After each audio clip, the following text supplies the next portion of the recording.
नमस्कार, मैं हूं आपके साथ मयंक। आज 21 तारीख है और पिछले 12 घंटे के अंदर जो खबरें आई हैं वो इस ओर इशारा कर रही हैं कि अब ईरान पर हमला होना तय है। और जो मेरे पास खबरें हैं उसके मुताबिक टारगेट पर इस बार है इस्फहान और हमले की बड़ी शुरुआत इस्फहान से हो सकती है। ईरान का वो न्यूक्लियर सेंटर जिसके अंदर एनरिच्ड यूरेनियम होने की आशंकाएं जताई जा रही है, संभावनाएं जताई जा रही हैं।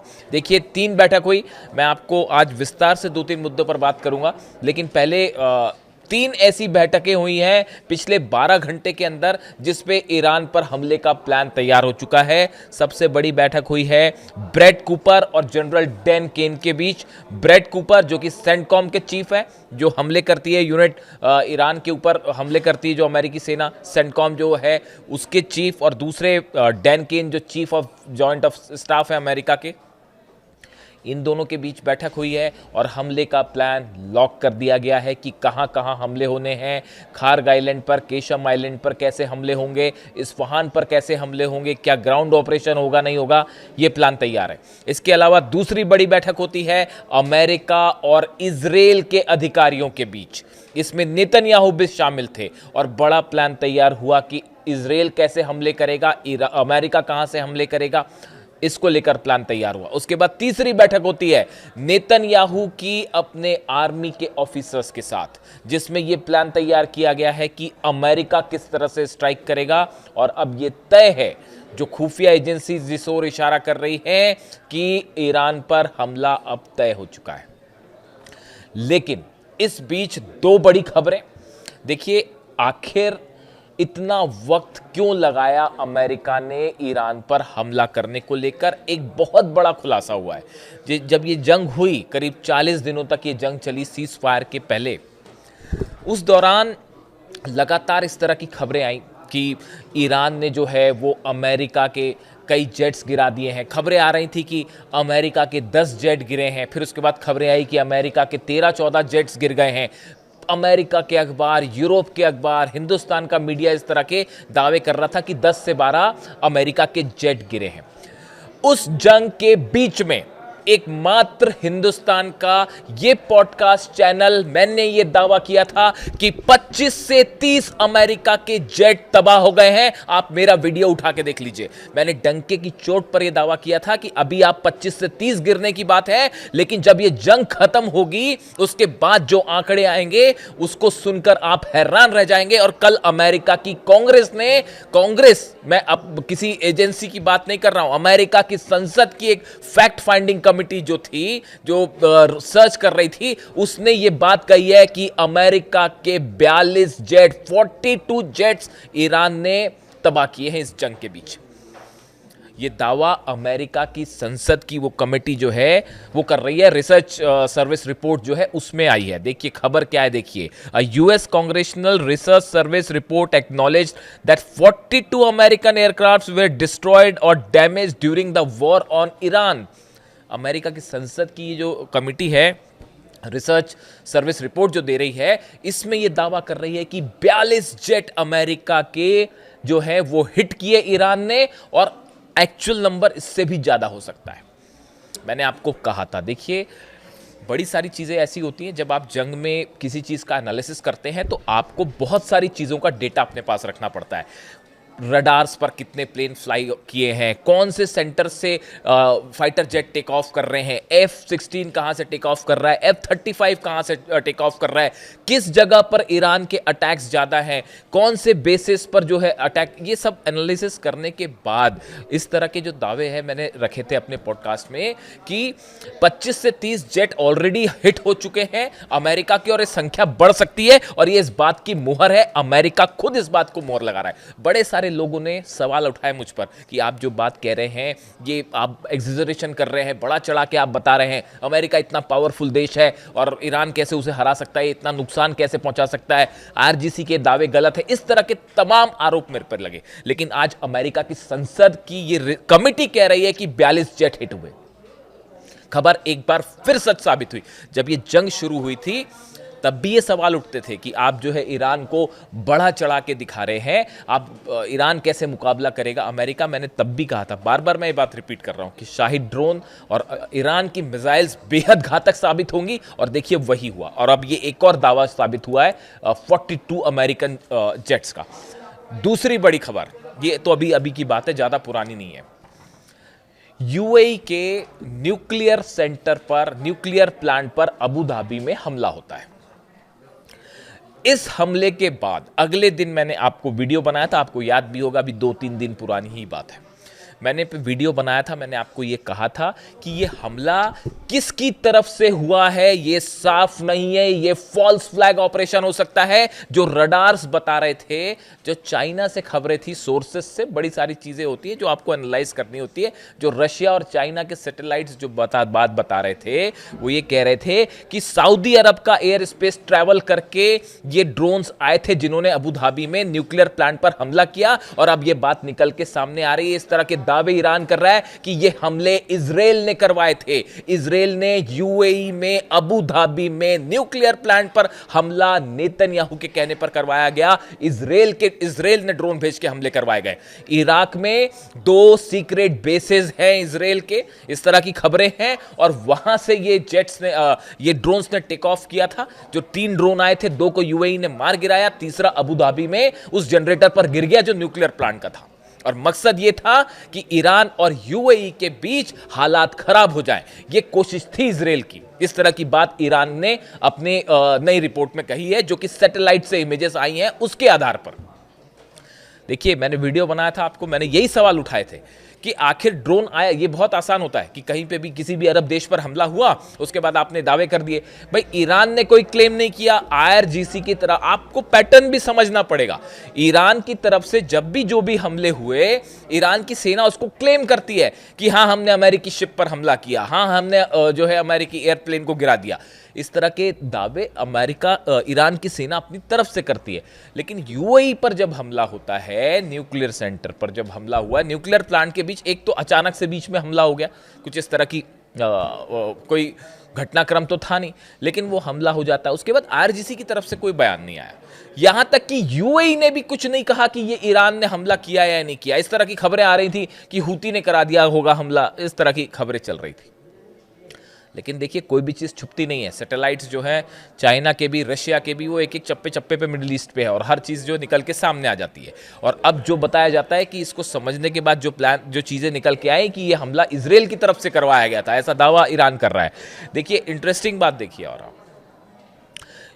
यूएई में न्यूक्लियर सेंटर पर जब हमला हुआ, उसके बाद जब ये स्थिति बनी कि डोनाल्ड ट्रंप का बयान आता है, क्या बयान आया कि भाई मैं हमला करने जा रहा था, हम तैयार थे हमला करने के लिए, लेकिन सऊदी ने कहा, कतर ने कहा और यूएई ने कहा, इसलिए मैंने हमला टाल दिया।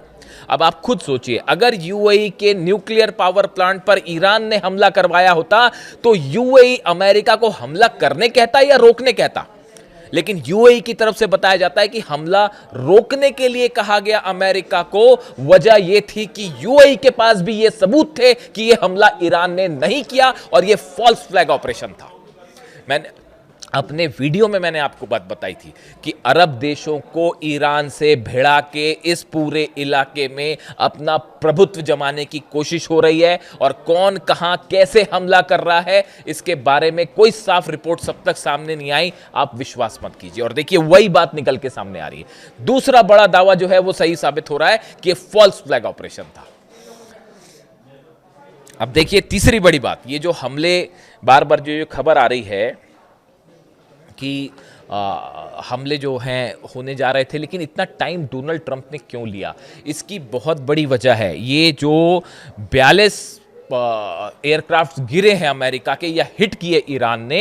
इसके बाद अब रिपोर्ट ये है पेंटागन की कि अगर अमेरिका के जेट्स हमला करते हैं तो बड़ी संख्या में रशिया ने और चीन ने अपना defence system, defence missiles provide कर दी हैं ईरान को इस सीज फायर के दौरान। ऐसी खबरें हैं।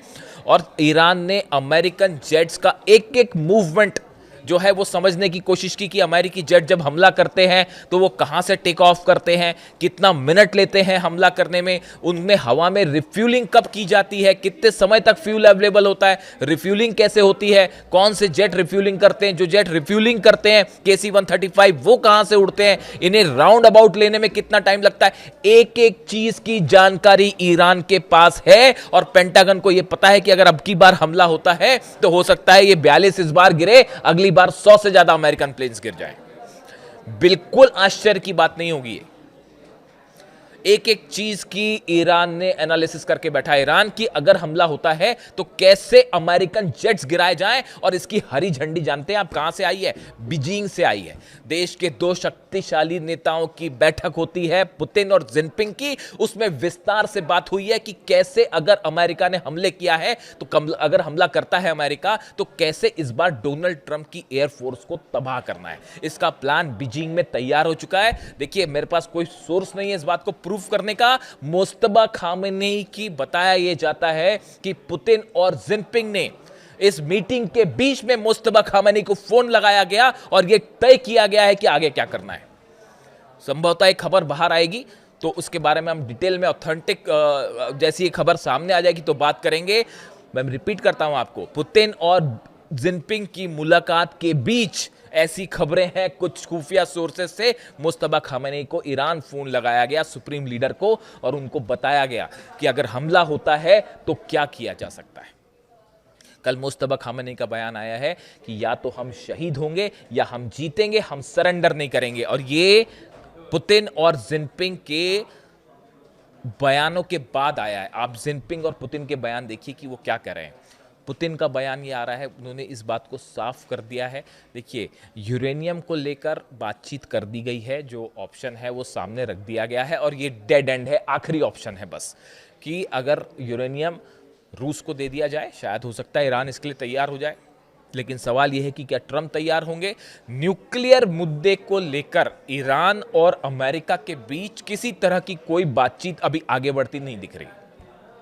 इसलिए अगर आपको इस तरह की खबरें मिल रही हैं कि कहीं कोई डील की संभावना है, कोई डील हो जाएगी, वो डील नहीं होने वाली। ये जो तीन देश कोशिश कर रहे हैं, पूरा अरब कोशिश कर रहा है, क्योंकि ये बात अब सबको समझ आ चुकी है, खास तौर पर सऊदी को, सऊदी अरब को। मोहम्मद बिन सलमान जो है क्राउन प्रिंस, उनको ये बात समझ आ चुकी है कि अगर ईरान पर हमला होता है उसका नतीजा होगा कि वो जो एक 2030 का अपना एक पावरफुल इकोनॉमिक प्लान लेके चल रहे हैं वो पूरी तरह से जलकर खाक हो जाएगा। और इस बार जंग बेहद भयानक होने वाली है। अब्बास अराक्ची साहब का बयान देखिए, उन्होंने ये क्या कहा। Months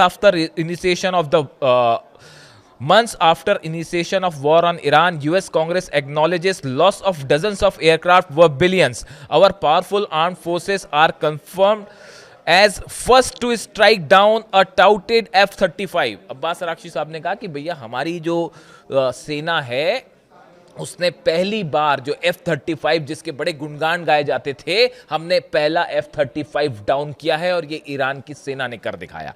इसके साथ ही उन्होंने कहा, with lessons learned and acknowledge we gained return to war with features में मोर सरप्राइजेस। उन्होंने कहा कि आने वाले समय में हम और बड़े सरप्राइजेस दे सकते हैं। ये इशारा है एक बार अब्बास अराक्ची साहब विदेश मंत्री का ये कहना। बार बार देखिए ईरान की तरफ से बात कही जा रही है कि अगर अमेरिका ने हमला किया तो बड़ा सरप्राइज दिया जाएगा। ये बड़ा सरप्राइज क्या हो सकता है? क्या ये बड़ा सरप्राइज, ये जो 42 जेट गिरे, क्या इसी अंदाज में डिफेंस सिस्टम के जरिए जवाब दिया जाएगा? क्या बाबल मंदेब बंद कर दिया जाएगा, या फिर उस मिसाइल्स का इस्तेमाल किया जाएगा जिनकी रेंज पिछली मार के मुताबिक और ज्यादा है? और क्या नए ठिकाने निशाने पर होंगे? अरब तो पूरा जलेगा ही जलेगा, इसमें तो कोई शक ही नहीं है। तो ये इस ओर इशारा कर रहा है कि अगर जंग है तो अगर जंग होती है, अमेरिका हमला करता है, तो इस बार शायद पिछली बार के मुकाबले और घातक जंग देखने को मिले। इसमें कोई शक नहीं है कि कम से कम मिडिल ईस्ट में अब वर्ल्ड ऑर्डर बदल चुका है। यहाँ पे पुतिन, जिनपिंग और ईरान की परमिशन के बिना अब किसी तरह का कोई फैसला नहीं दिया जा सकता। हॉर्मुज में दोनों के जहाज आमने सामने खड़े हुए हैं।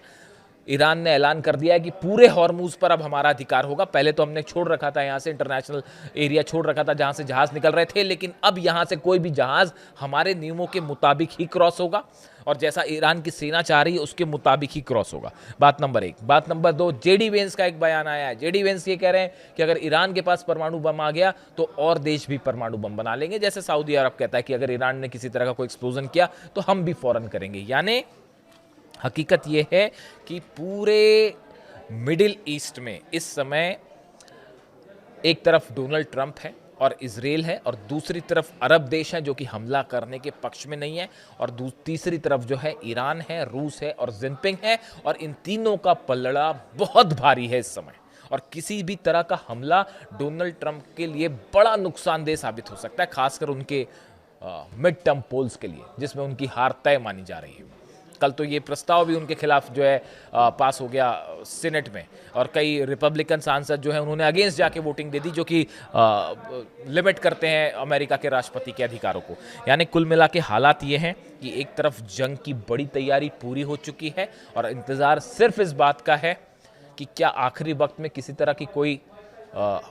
तरह का जो अरब देशों की तरफ से कोशिश हो रही है कि कुछ बातचीत शुरू की जाए या किसी डील तक पहुंचा जाए, क्या मामला उस दिशा में जाएगा या जैसा ईरान कह रहा है कि या तो शहीद होंगे या जीतेंगे। जो अपडेट होगा आप तक पहुंचाऊंगा। Thank you so much.